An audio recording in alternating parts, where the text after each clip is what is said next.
In our fourth lesson in marketing, we will be covering the topic of marketing information. Information is extremely important in marketing. It has both internal and external purposes. Internal means inside the company, and external means outside the company. For example, one very important external purpose is its uses with target markets. Marketing information can be used to both identify the target market and find information about the market, such as its size, but also, for instance, narrow down the target market using criteria such as age, income, gender, jobs, marital status, locations, and more.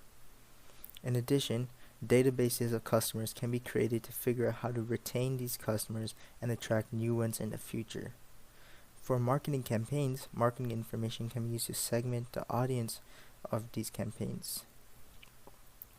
Now that we've covered some external purposes, let us go over something that is very important and made from marketing information, which is personalized advertising. So personal information can be used to personalize advertising and marketing. So, for example, have you ever Googled a video game or a piece of clothing that you have wanted and noticed that you get ads for this item? This is the power of marketing information at work. Companies use this information that you were interested in this item to try to motivate you to buy that product. But this is just scratching the surface of personalized advertising. Companies can even use marketing information to create a profile of a person. These are called customer personas or customer profiles and are extremely valuable and in-depth. For example, if they know your gender and estimate or know your age, they can use this to predict interest to market towards.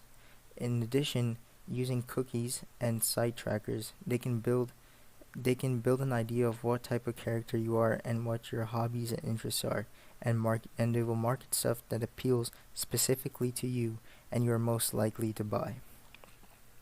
Marketing information can also be gathered about other companies, especially competitors, and be used to identify strengths and weaknesses. One technique for doing this is conducting a SWOT analysis, which we will be learning about later. It can also be used to generate an idea of the price that customers would be willing to pay for a product, which is extremely important to a company. This feedback is very important. So these are such a few prevalent examples of the hundreds of external uses of marketing information. There are ways to generate information about industries as a whole as well, not just one company. However, remember this, the most important thing about using marketing data is that it must be unbiased and reliable. The data is useless if it is not trustworthy. And keeping this in mind, let's learn what's important when it comes to gathering data. So again, the data must be unbiased, reliable, and trustworthy. To keep the integrity of the data, the collection instruments or methods should be used properly and professionally to minimize errors. For instance, surveys must not contain errors and be balanced on both positive and negative and neutral opinions. In addition, the data has to relate to a claim that you are attempting to prove or disprove. Make sure that the data you're gathering is focused on what you are trying to do. Vague data does not help at all. Some easy ways to gather data are inside the written content of this Udemy course. Thank you.